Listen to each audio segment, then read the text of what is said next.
All right, well, hey, listen, guys, I really appreciate it, man. It's humbling to see, 100 guys show up to hear me chit-chat about the air raid offense. A lot of you guys follow me on Twitter and go over to the YouTube channel, man. I really, really appreciate that stuff. This kind of started as a labor of I don't know. I mean, I don't even know if it was love. It was just something that kind of started. Joe Salas, if you guys don't follow him, you need to follow him on Twitter at Coach Joe Salas.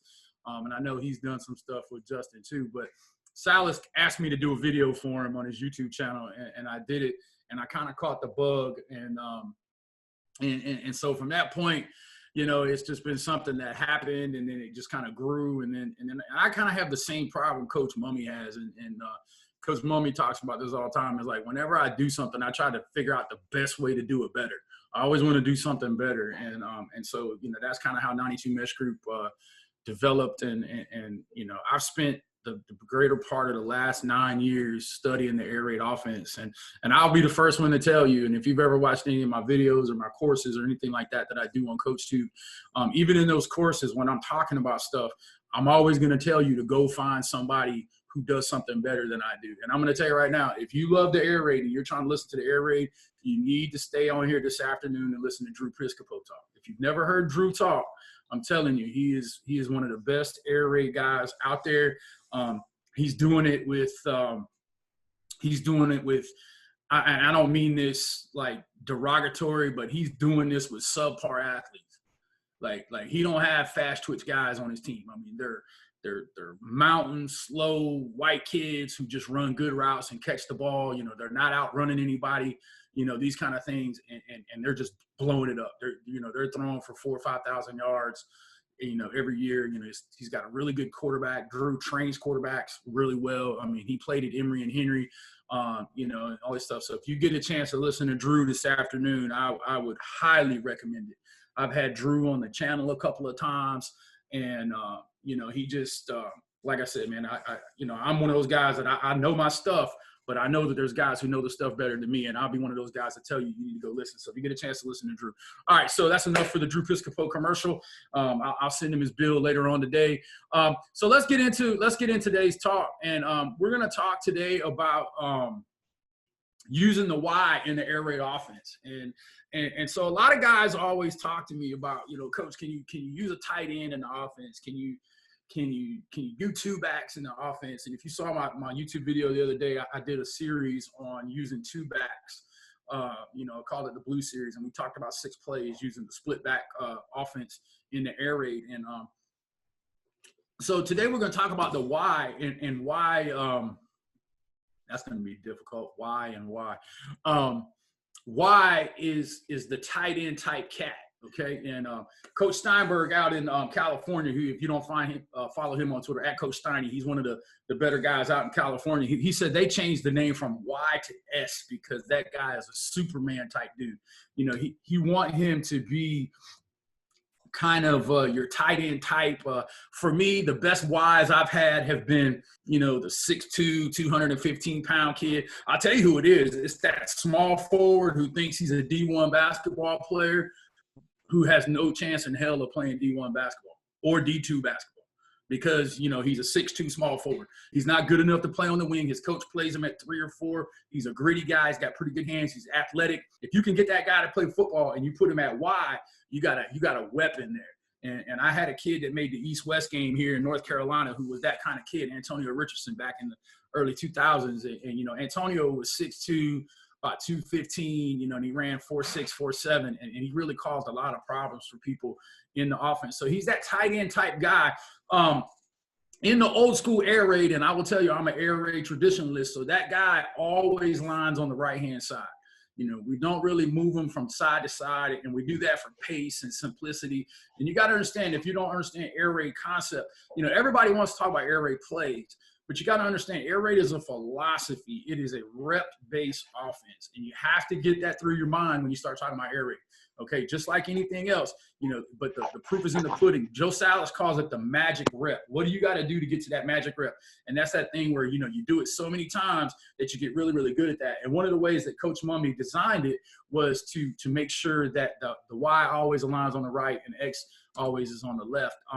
There are kind of 4 major plays that feature the Y We're going to talk about 3 of them today: stick, corner, cross, and sail. Sail is just your strong flood route, and it takes like 2 seconds to talk about that, so I didn't add that into the presentation. The other thing about Y is the mesh is set by the Y. Okay, so if you're in open and you go 92, mesh is going to be set by the Y, and he's the guy that's going to find that 6-yard depth and set the depth of the mesh, and then the guy coming from the other side is going to find him in mesh. So that's Y's part in mesh. Okay, so the Y, if you know anything about mesh, you don't know anything about mesh. And by the way, we're doing a private mesh clinic Thursday night, and I'll give you a link to that later on. Got some special guys coming in to talk about that too. It's gonna be really great. But the mesh is always set from the right, no matter what. The depth is always set from the right in that mesh deal. So where do we align Y? And the presentation piece of this is really short, guys, because I got a ton of cut-ups we're going to go through. We're going to probably go through about 20, 25 plays on some cut-ups and just kind of talk about this kind of stuff. But generally what we do is we put him about 4 yards from the tackle. I keep him on the ball in the slot. A lot of people, when they go 2x2, they have that guy off the slot. But when I have a tight end type, and that's actually who I go get, I want him to be the tight end guy because I want a bigger kid that can go jump over people in corner, and I want a big target when we run stick. I don't want some little cat in there who the quarterback has a hard time finding and things like that, because for me, stick is my favorite play in the air raid, which is weird, but it is. He's on the ball, and his inside foot is always back. And a lot of people, we talk about the devil being in the details in the air raid, but the reason why the inside foot is always back is because of all the crossing routes. Okay, you want them to be able to step with that inside foot without it carrying them up and over themselves and making them get too deep. So his first step, is going to be, it's like if you're an offensive lineman, we all know, I played left guard in college, and it was always easier for me to pull left and get to the outside than it was to pull right, because you had to open your hip further. It took a little bit longer. So it's just an inside foot back thing with all your inside receivers in the air raid. Coach Mummy and them, when they designed his offense, man, they didn't leave anything to chance. They researched all kind of stuff. So, his inside foot is back. And guys, if you want, I'll give this presentation to Justin, and he can put it in the drive, because he's putting all these videos in the drive. So if you want this, you can have it. I'll be more than happy to give it to him. And we keep our Y in a 2-point stance. We don't get into a 3-point stance and have an actual attached tight end. We've done it in the past, but it's way too much teaching. But like I do say, people can't attach him. We've attached him before and had him standing up, and it just messes with people's mind when you put him there and he's still standing up.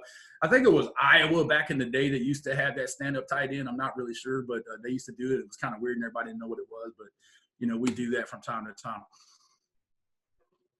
All right, so let's jump into our first play, and our first play is stick. And for me, stick is a security blanket. It really is. It's one of my favorite first down plays. It's so efficient. There are some certain things that people don't realize about stick. For first and foremost, stick is always at 4 yards.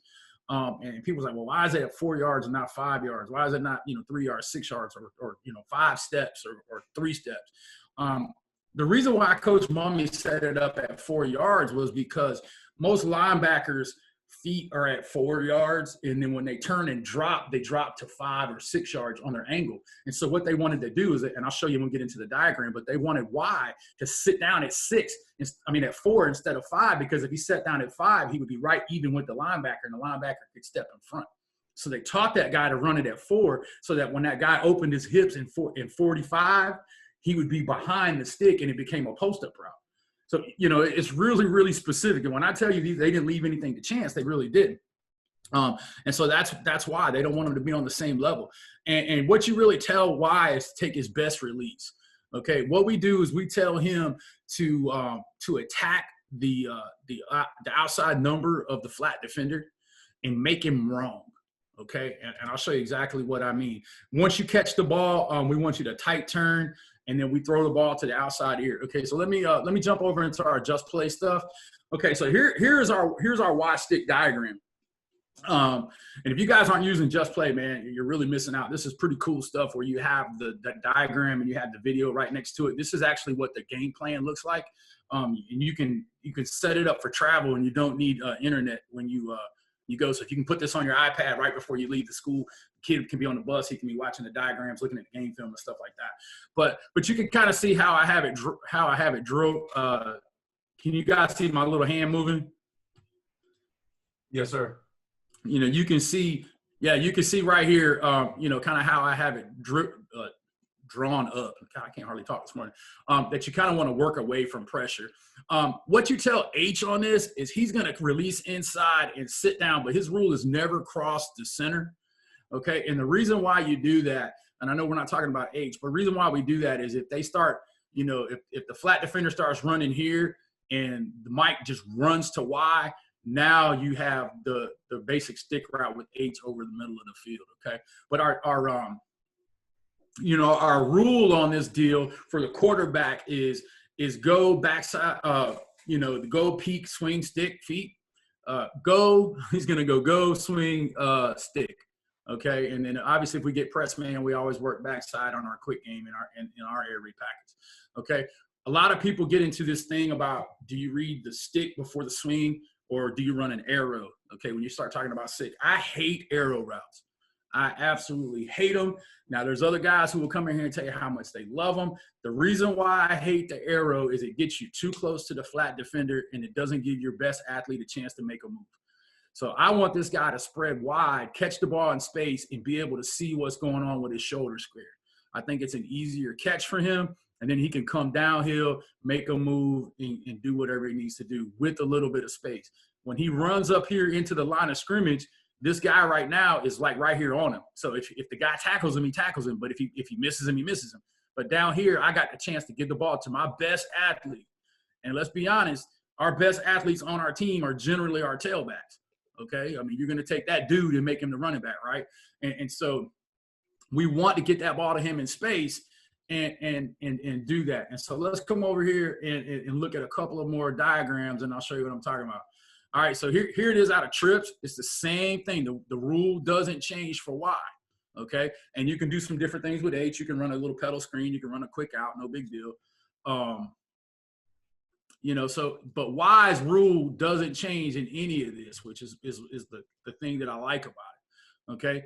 A great way to run it is out of two backs with jet motion. Same thing. Now, we talk about why making that flat defender wrong. And here's what we tell them is if you run at that guy's outside number, okay, and his responsibility is the flat, okay, when this guy releases outside and he runs to him, you might pick him. So you end up running at his outside number to sit down. Boom, now you've created a block. You got the ball to your tailback in space. This guy's shoulders have already turned. If this guy's squatted, we've already thrown it in the hole anyway. Okay, but you're making this guy wrong. If that guy runs hard to the flat right now you're just going to sit down, and because you ran at his outside number, you can sit down and you created space between yourself and the mic. Okay, so we tell him, make that flat defender wrong. The flat defender can't be right if you run stick correctly, and so it's really a you know, it's a dangerous play. Then obviously, if you're really effective with Y, then you can tag some stuff with Z to, you know, this is a good home run ball right here. If that safety's starting to get nosy, you run a little Z glance or Z post right over top of Y, and that's a pretty tough play to stop. So it's, you know, like I said, it's pretty tough to do. Let's get over here and look at some clips. This is some stuff when I was at Red Springs. You can kind of see how he just goes in there and he sits down, and it's pretty tough for people to stop. You know, and Zach right here, you know, he would average about 45 catches a year. Zach ran about a 4.9 on a good day. And I mean, like with the wind behind his back, you know, he stretched and I pushed him off the line or didn't start it till after his first, second step. But he was a Park scholar at NC State, which meant he was really, really smart. So Zach knew how to find space in there. And you can just see he took his 4 steps and bang. Inside linebackers chasing our best player. He's chasing our best player. He can't be right. Zach, bang. Then he's just going to tight turn, get up the field.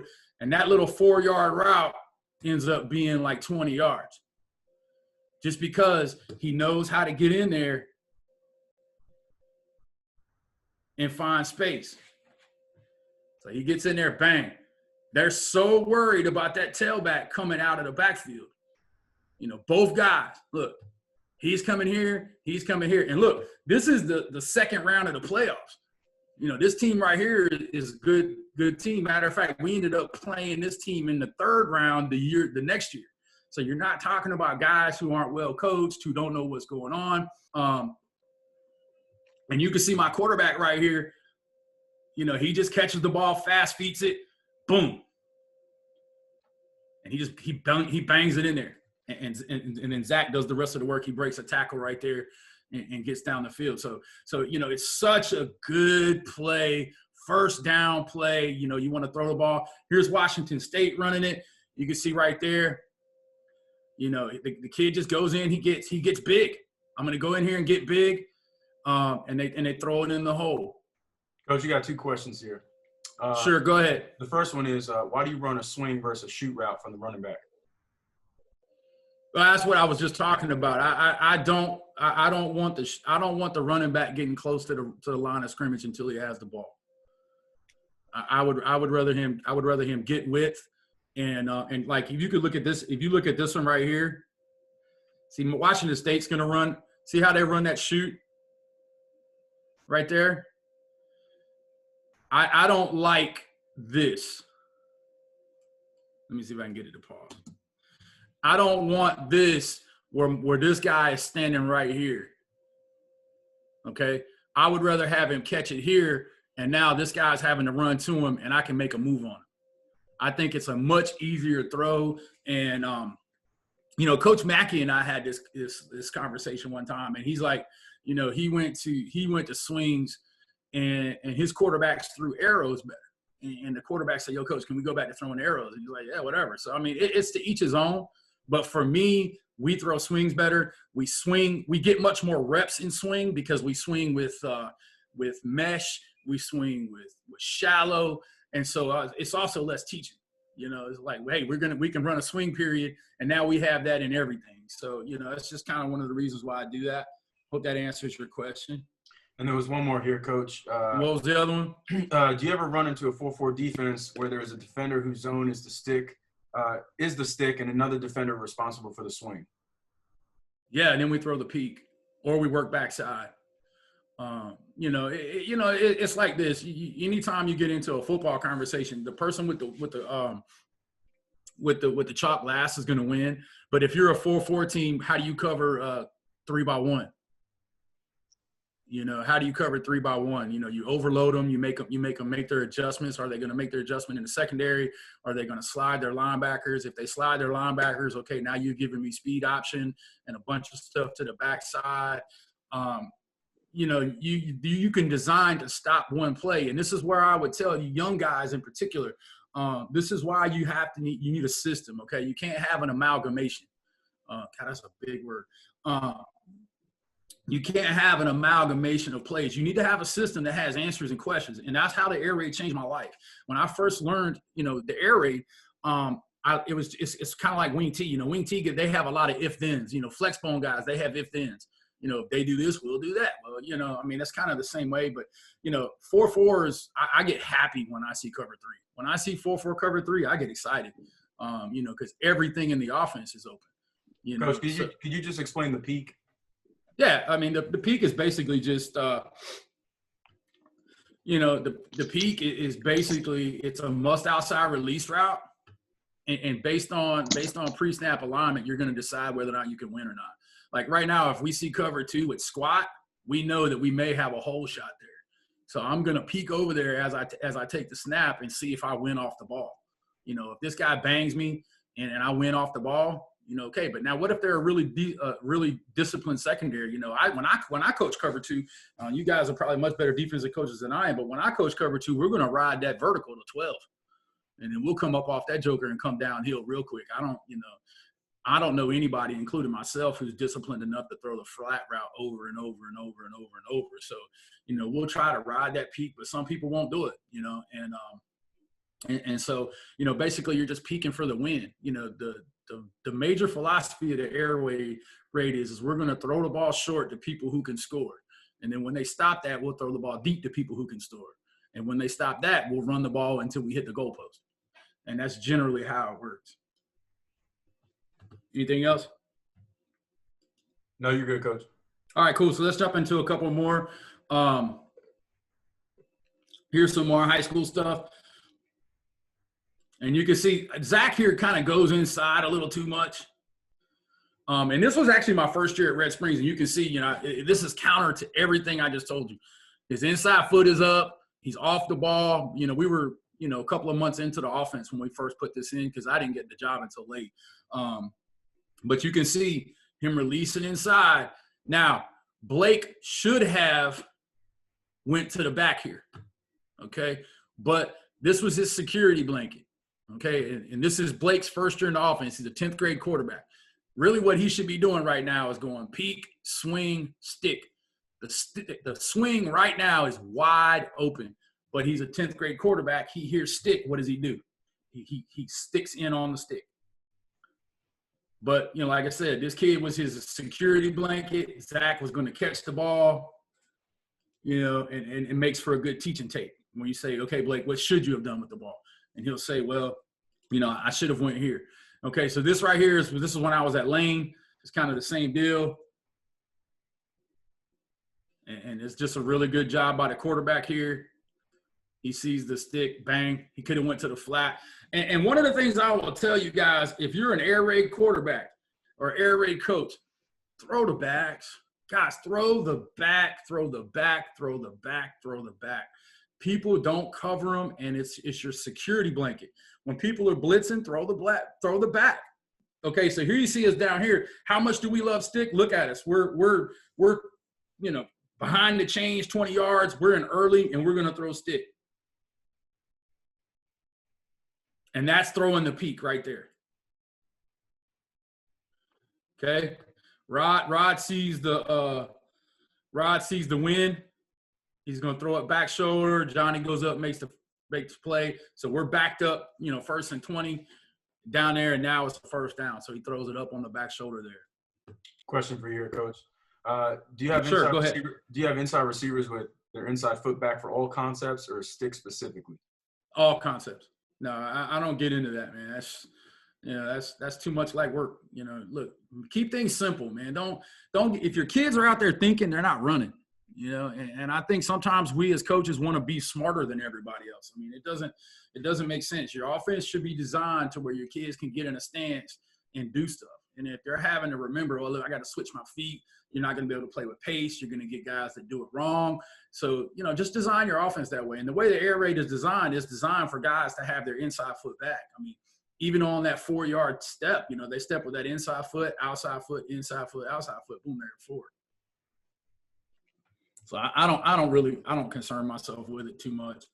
Here you can see Washington State throwing the back on stick, bang. So, it's a pretty good thing. But watch, kind of watch why here. See how he sits down and it ends up being like a block? Because he attacks that outside number, he makes that guy wrong. We'll look at a couple more, and then we'll move on to corner. Same thing. That's kind of why I don't like arrows, because the guy can't really see what's coming. But, there's a reason why some guys do it and some guys don't. All right, so that's kind of stick. Let's go back over here, get back into our presentation, and we'll talk a little bit about corner. All right, so the companion play to stick. Go ahead. First off, Coach wants you to just restate your philosophy of the air raid. Oh, okay. Well, I mean, you're going to throw the ball short to people who can score. And then another coach asked, do you have same O-line protection for quick game and drop back? 2 steps versus 4. It's both vertical. And if you get a chance, go back to the drive that Coach Grandinetti has put out. And at the end of the shallow cross clinic, I actually pull up some stuff and talk about pass pro.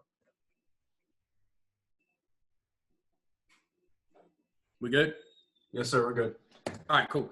All right, so the companion play to stick is corner. All right, so when they start jumping in and jumping on that stick route, you know, what do? And so it's a great red zone play. It's the companion play to stick.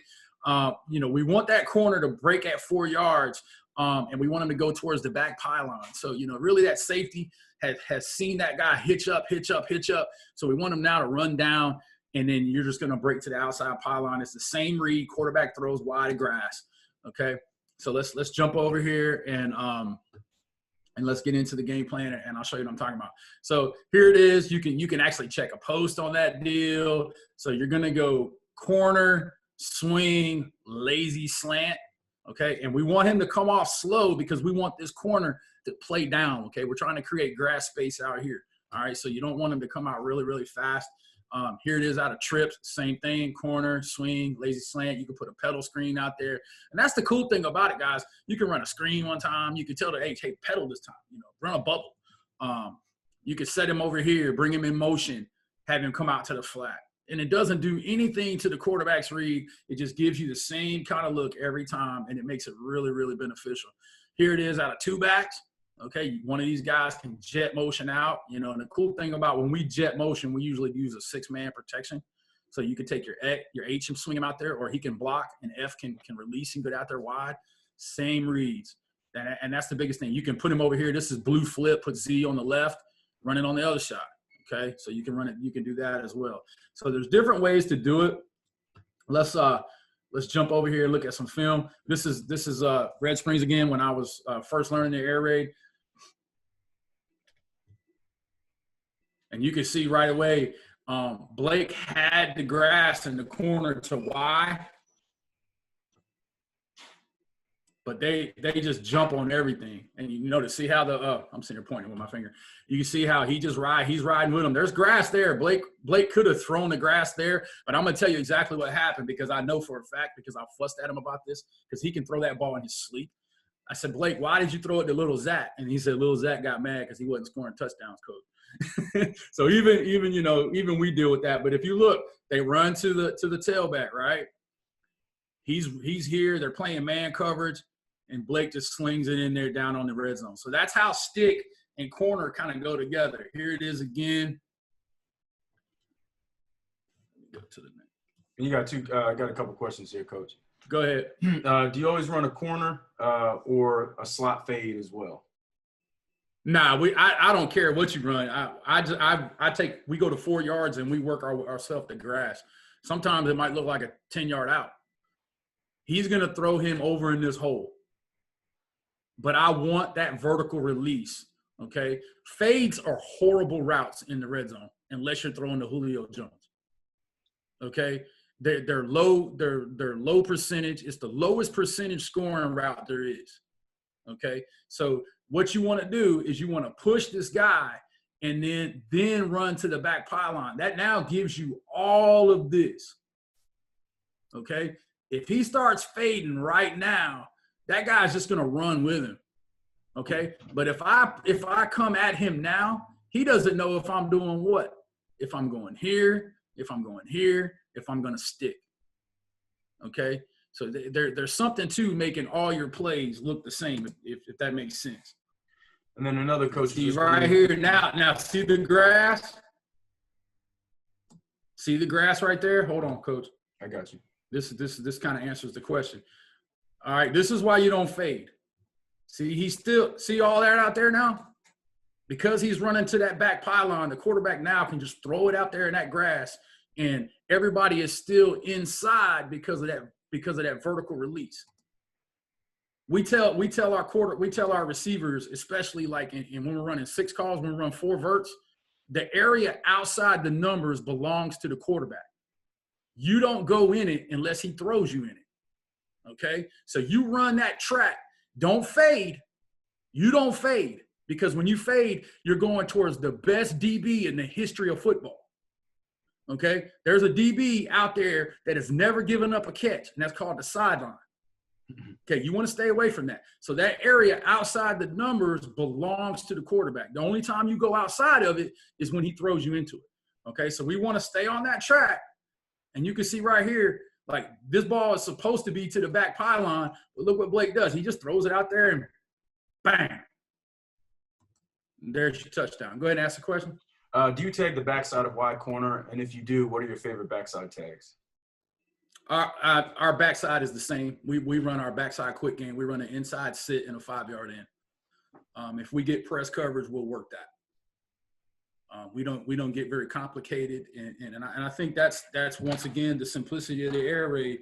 And I don't question people who do it differently. I just say that's not how I do it, because I ain't got time to teach all of that. Okay, if your playbook is 30 pages long and you're doing all these different tags, then I don't want my kids to have to say, okay, what am I doing this time? Because I got to practice those tags. So in my routes on air session, we work because we only have 2 quarterbacks, we can't do traditional routes on air with like 5 quarterbacks and stuff like that. So what we do is we work the front side of all of our quick game stuff, and then we'll work the backside route. Okay. Now we do have a slot fade route that we put on the backside of some quick game stuff, depending on game plan. But in general, we just leave it alone. If you're taking away our quick game, that means you're not stopping shallow and vertical. And that's also knowing your offense, okay? Knowing your offense, giving yourself an if-then.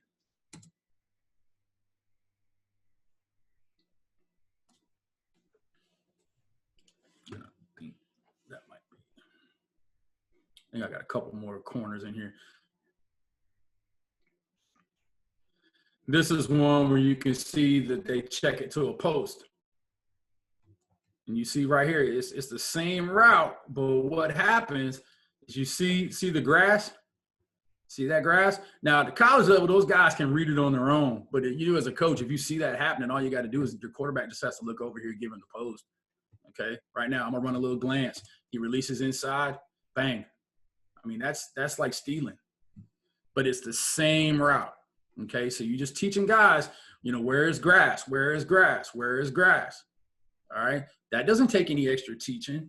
That's just the quarterback and the Y knowing, okay, the safety is outside the hash. He's taking away my corner route. I got corner called. And the inside slant keeps the linebacker low. So now the quarterback just got to throw that in there. And, 99% of high school quarterbacks can throw that ball. And one of the things that we teach our guys is, go in there at about 15 yards and settle down too. Don't run away from the ball, so it works out pretty well right there. So, corner and stick are just dangerous. I mean, here you can see Clemson. Clemson is in open. They're going to actually F that guy out right now. And it's the same thing. And so he gets all the way to the third read. They double team that corner route right there. And then they got Clemson guys, so what they do. They kind of work themselves away from trouble, which is pretty cool. But it's still a good concept in that situation like that. So stick and corner are so hard to stop if you run them well, and they're just very easy throws. And you can see by the quarterback's eyes there. I mean, obviously that kid's pretty good. I mean, he's in the league, but you can see his eyes. He sees grass right now. He's like, oh, grass. You see him looking right here in this grass. This is exactly where he's going to throw the ball. And that's one thing. If you're an air raid guy, we teach our quarterbacks, throw the grass, don't throw the people. Okay. If he's waiting to throw the people, that's going to be a pick. But he just knows right now, I'm going to throw that ball on grass and my receiver is going to get there. And that's just teaching your receivers to run the grass, don't run the problems. Same thing. Here's Washington State. Throw the back. Don't be afraid to throw the back. Hey, it's second and 4 now. And we can all live with that play, right? Here it is again out of blue. Fast motion. Now, the problem right here, and I talked about this one in my video on the YouTube channel the other day, is old boy just decides to run himself into collision. Once again, there he is. They run and take the corner route. They're going to take the corner out. Boom, here comes the lazy slant in the grass. And all it is 3-man snag. I mean, it's nothing like, oh my God, the air raid came up with a play that's just ridiculous. But there it is right here. This is the idea of throwing it in grass. They keep the back end to protect. He just throws the ball out the grass, no big deal. Okay, so you kind of get the idea with corner, how corner and stick, it's the same triangle read, but then they get into just kind of if-thens. All right, so we're going to jump into Y cross. To me, Y cross is the best play action play in the air raid, and there's so many different deals. We did a video on the YouTube channel about 3 different ways to run Y cross, and they were all correct. I'm actually going to change how we're doing Y cross this spring based on some of the stuff that I've been doing and researching. But depending on who you are, and here comes the very first disagreement amongst folks. You get a post first. Everybody's gonna say, well, I'm gonna put a post over this, and I try to stay as simple as possible. We're gonna run a peek until I tell you different. Okay, we're gonna run a peek until I tell you different. If this safety is getting wide and he's jumping in on the cross, then we'll check post. The play is called cross. Okay, so that means we're trying to throw the cross. So we're going to do whatever we can to do the cross. I don't want to bring this guy in, have him sit off that, and then he see it and be able to step up and make a play just because I was late doing something. So we're going to try to clear that guy out as best as possible.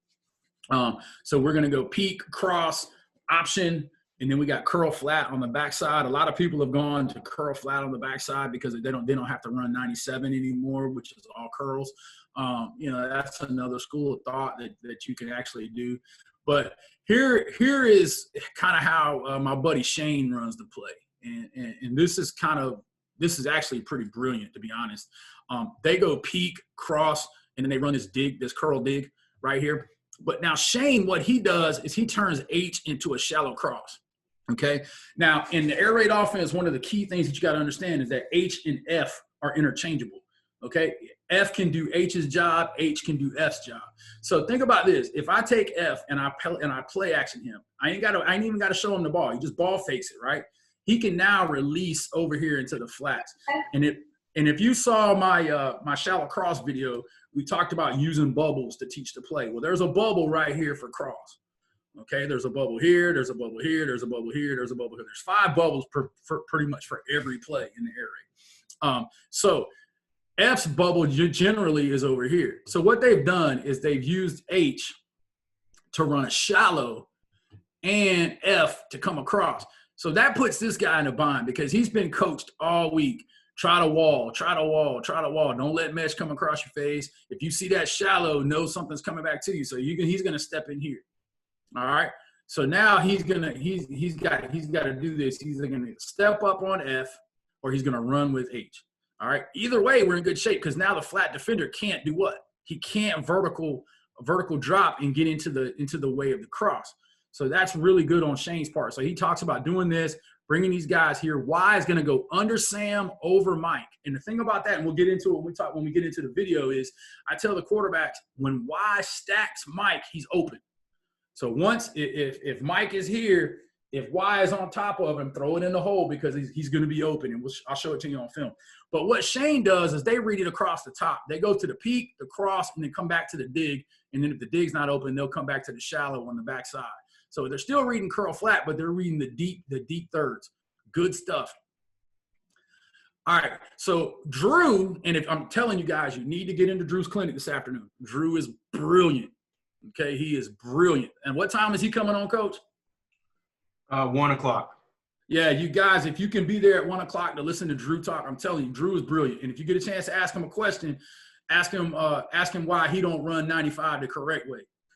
Don't do that, no, because this is actually how Leach runs 95 now. What they're doing is they don't run sail anymore. They've actually combined sail with cross. So they're running a 10-yard out with H, and they're going to read 1, 2, 3, 4.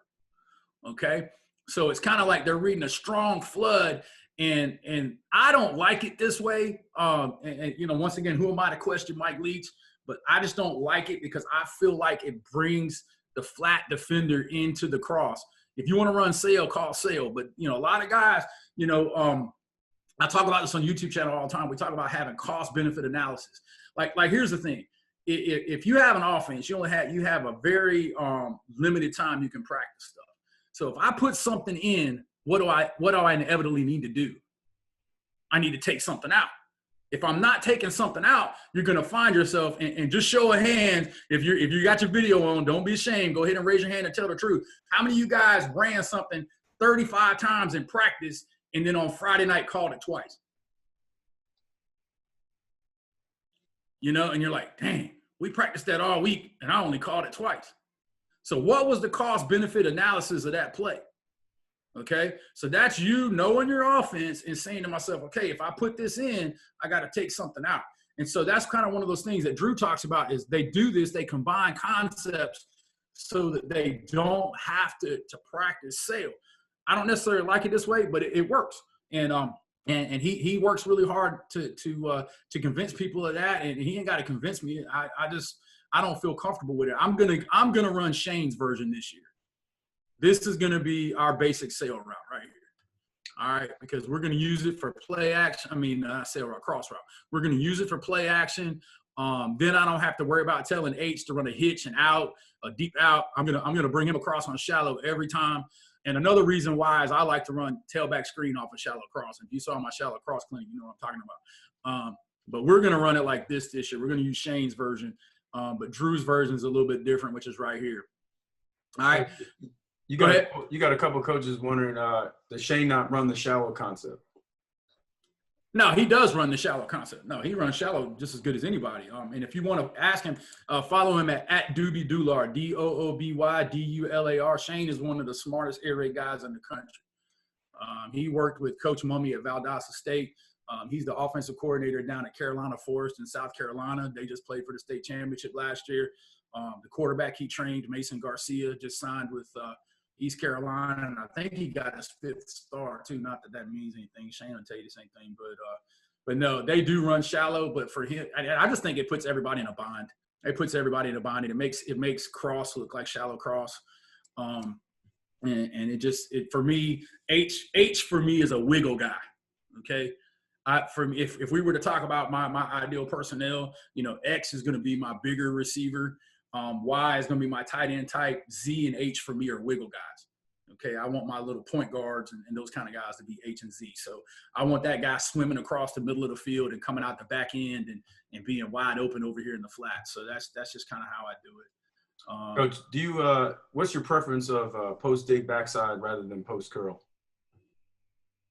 Less teaching. I mean, I to be honest, I don't even care what they do. I tell them, hey, run about 10 and go find some grass, brother. I don't get super specific on that, because you got kids out there who are robotic, and I teach the air raid like basketball, man. And this is why my guys love it so much. Every school I've been at, I've been able to have the majority of the basketball team play, is because I tell them, hey, listen, run 10 yards and go find grass, get open, and I'm not real particular about it. It could be a post dig, it could be a curl. I mean, but really, who cares? Just get out there at about 12 yards and work yourself into space. And I'll let the coaches on Sunday argue about what the route's called. I just want you to get open and catch it. I'm not real particular about that kind of stuff. Maybe I'm weird. I don't know. Here's kind of the two back version. This is the regular diagram. If you're in two back, you're still going to read your more route, your outside release. So you're going to go 1, 2, 3, 4, 5. This is traditional air raid cross read right here. So if you're in two back, and let's say you were running split zone action, a lot of us are doing this bluff. Say you bring F across, F would now be 3, H would now be 5. So if you fake the zone to H and F was running your split flow, F would release over here and be the third guy. So no big deal on that. Questions on that before we jump into film? Yeah, there was one question. Sure. Actually, there's two. What's the read for Y to sit on the cross route? Find grass. We tell him to go under Sam, over Mike, and he's aiming points 22 yards down the field. So as soon as he gets Mike stacked, you'll find some grass. If there's grass, sit in it. And remember, the quarterback's going to throw the grass. So, and you'll see it over here in the film. When they see grass, they're going to throw you in it. They're not going to wait. So you can see right here, he's going to go to the back on that. So let me get you to another one. I didn't screen the film to see if it went to the tight end or not, but you can kind of see they're running it out of trips here. Doesn't really matter who does what. But right now, look at the pre-snap. Okay, look at the pre-snap. Where's your grass? Okay, you know you're going to get an outside release here. Look at all this grass right here. So the ball should go to the tight end based on pre-snap alignment. Under Sam, over Mike, bang. And this is why people are reading it over the top. Okay, and this is the reason why. Okay,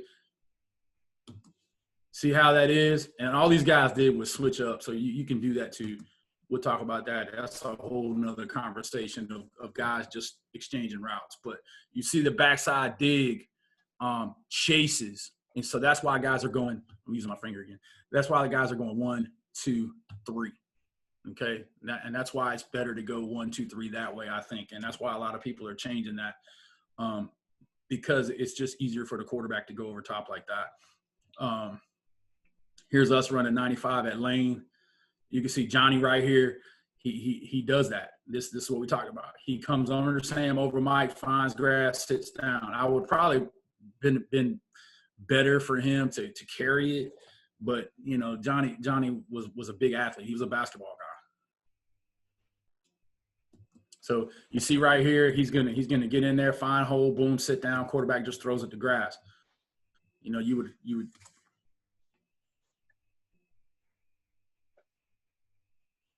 You know, and that's kind of one of them big time college throws. It's not the best throw in the world to make.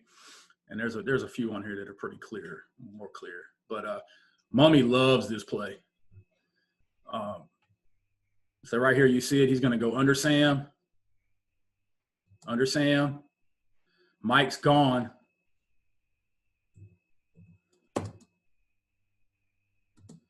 Quarterback sees blitz. He just throws it in the hole. He ain't waiting. He ain't throwing it to that guy. He's just throwing it in the grass. So when the kid catches it, he goes down the field. Coach wants to know if you ever used the pistol. I mean, sometimes. I mean, we run inside zone out of pistol. I mean, you know, pistol doesn't do anything. I mean, you know, a lot of guys go to pistol because defenses like to set their front, you know, away from their back or anything like that.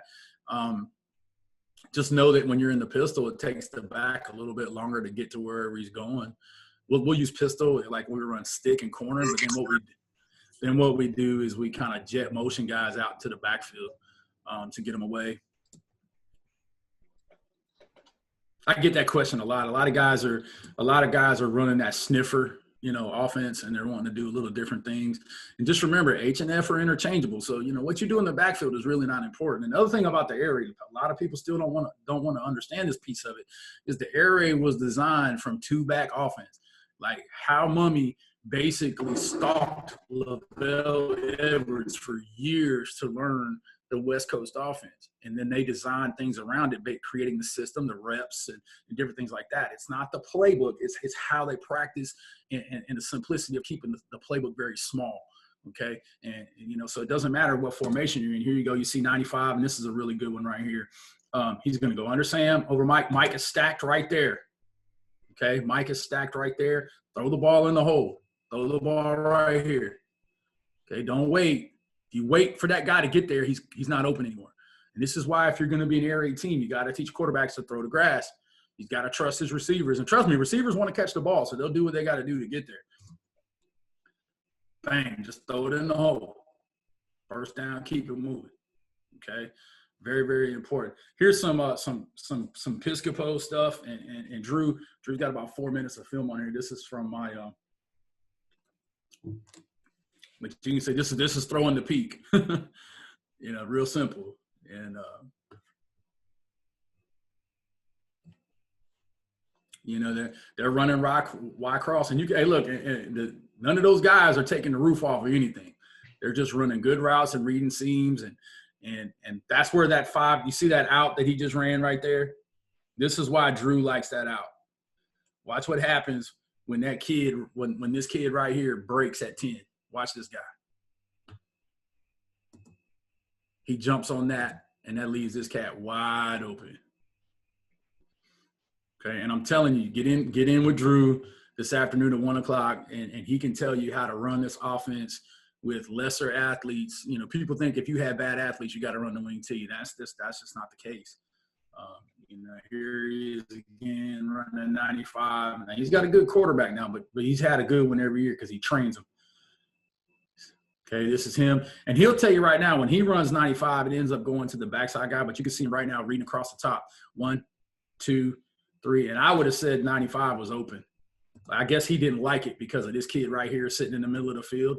So he reads here, then he's going to come to the middle. He didn't like it. So now he sees they're all chasing, but see that grass right there? He just throws it right into the grass to his backside curl. Okay. And so that's when it doesn't really matter if it's a curl dig or a post dig or whatever it is. It's get to that depth and then work yourself open. All right. So, like I said, Drew does a good job teaching this. So here it is again. They're still in open. And this is all high school kids, man. You can see him going under Sam, over Mike, throw the back. See how he got in trouble right there? He didn't force it. He just said, okay, I'm feeling pressure. I don't like what's happening. We didn't do a good job of getting open. So we're just going to throw the back right here and work ourselves down. He didn't like everything. Everything was kind of covered. Boom. It's really tough if your quarterback is smart enough to say, hey, let me spin and throw it out to the flat. Spin and throw it out to the flat. I mean, they do it at every level of football. And that team that they're playing is pretty good too. One of the better small schools in North Carolina, Starmount High School. Here you can go see under Sam, over Mike. Bang, backside dig. And he'll tell you right now, when he runs 95, he throws the backside dig way more than most people. Under Sam, over Mike. And that kid just loved the backside dig off of that. But see, when you have a big, wide target, he draws so much attention that it gives everybody else the opportunity to really run it. Under Sam, over Mike, throws a little 10 out. So, like I said, he can share with you a bunch of stuff on that kind of thing. So if you guys got any more questions about this, we'll go ahead and start. Go ahead, man. Yeah, there's a couple here, Coach. Do you have as much freedom to manipulate the bubbles for wide cross as you showed us during the shallow presentation? No, not really. You can do a couple little things for like wide cross. One of the big concepts that's out there right now is taking X and running a now screen, and then taking H and running an outside fade. A lot of people are doing that. That's a nice little change up that we use from time to time, especially since we throw screens. I think that's more depends on what kind of kid you have at X. If you got a screen kid at X, I'd love to say I put my big receiver at X. The biggest X I've ever had was like 6 foot 175, but that kid ran like 4'5". So we threw screens to both sides. And, the kid I have out there right now is the same, because he's the same way. He's a 2-guard on the basketball team, real fast. So we'll do that as a change up. But, really trying to manipulate the bubbles and doing things are cool. But just remember, less is more. So don't try to get cute. At the end of the day, it's not what you know, it's what your kids know. Mm-hmm. Another question here, Coach. Versus a too high safety look, do you ever have your wide cross take the middle of the field on a pipe route rather than continuing on his normal cross pattern? We tell him go under Sam, over Mike, and run the grass. So a lot of times if that guy is back like that, he'll sit it down. He's looking when he's running. We teach our guys to look at the field when we run. We don't close our eyes and run routes. So as he goes under Sam, over Mike, if the middle of the field is open, he'll sit down and the quarterback will throw him in the hole. Also, Coach is wondering if you'd be willing to share a call sheet or just a picture of one of your call sheets.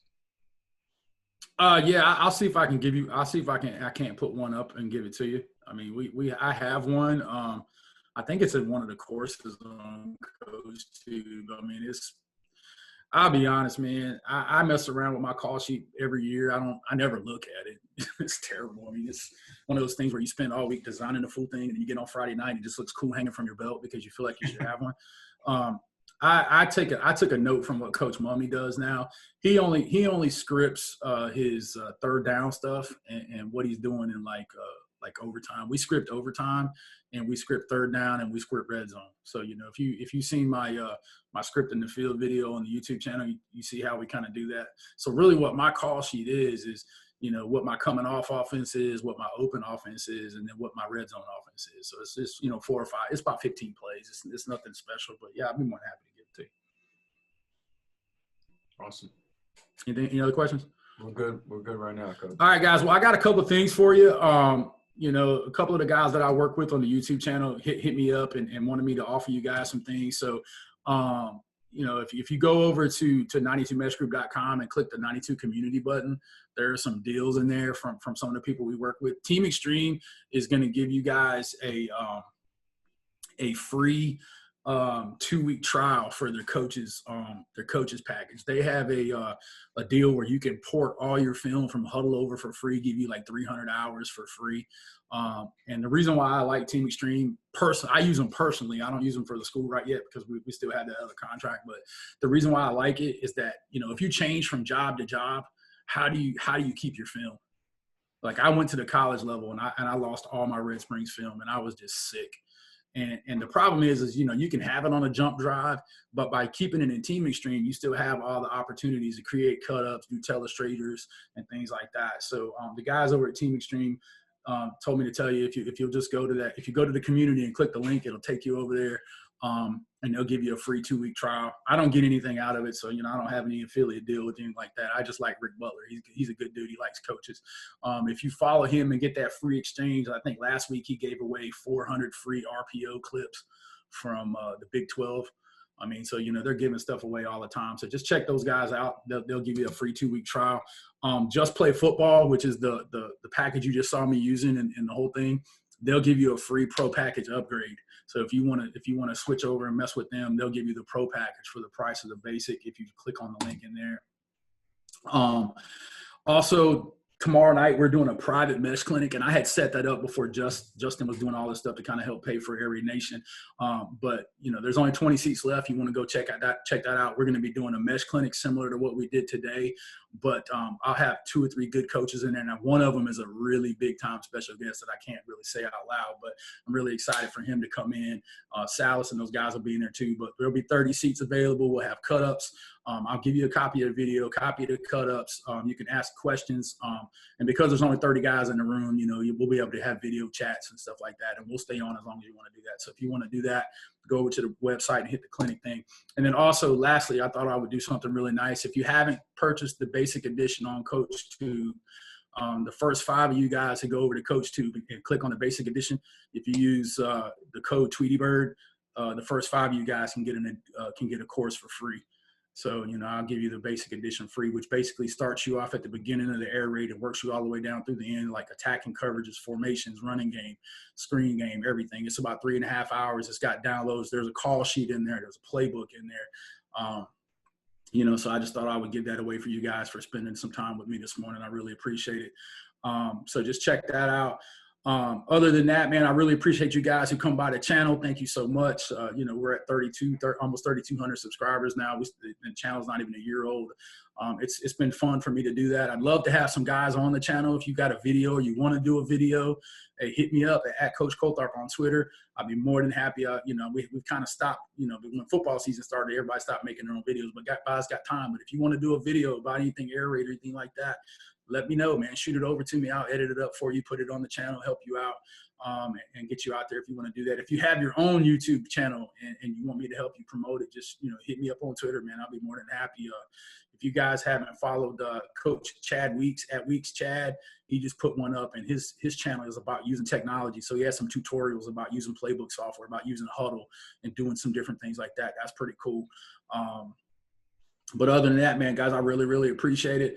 We still running our special on the 2020 edition too. So if you want to check that out, I think the code is like Twitter 92 or something like that. I'll post it on Twitter in a little bit. But I appreciate you guys coming in. I looked up one time and it looked like 170 some guys were in here, man. That's so humbling.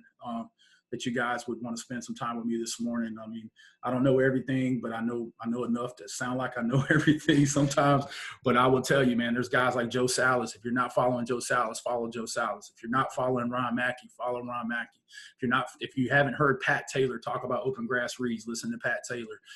If you haven't looked at some of Coach Mummy's stuff, and I talked to AJ Smith, who's behind the air raid certification class. They're actually doing a run and shoot certification this summer with June Jones and Mouse Davis. That's going to be freaking ridiculous listening to him teach everybody run and shoot. So, you know, there's all kind of resources out there, both paid and free. You know, I try to give my stuff away as much as possible. I mean, but a lot of time and effort goes into this stuff. So, you know, it's nice that Justin is doing this, and this is why I've been on here twice. You know, I catch flack sometimes. Well, you know, you're selling courses and things like that. Yes, I am, but I'm also on here giving stuff away free all the time. And so if there's anything I can do for you, hit me up. A lot of you guys have hit me up on Twitter, and I have conversations with guys all day long. I don't mind sharing certain things with you. So if I can do it, I'll be more than happy to. And anything else, Just? Yeah, there's a couple questions. Go ahead. Do you, in your opinion, is it possible to run air raid concepts out of a wing T formations? We did at Grace Creek.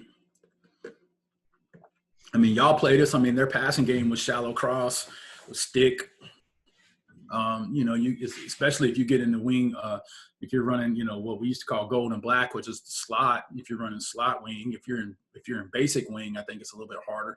But when you got that 2-by formation, you can run shallow cross, you can run dig.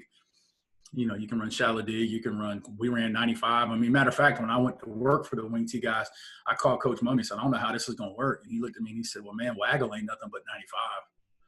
Truth. True. So yeah, no, it's possible. I mean, you know, it's just a difference in philosophy. Will you, Coach wants to know, will you reschedule Air Raid Nation? Still working on it, man. You know, to be honest, I'm deathly afraid of Air Raid Nation right now. I've got a lot of money tied up into that thing, and you know, it's hard for me to even try to push tickets for it at this point. You know, so I've talked to the people at the hotel. We're holding off. We're going to make a decision here in the next week or so. You know, they just shut our schools down to May 15th, so it's not looking good for the home team. But I am working on some stuff. I did talk to Coach Mummy 2 days ago.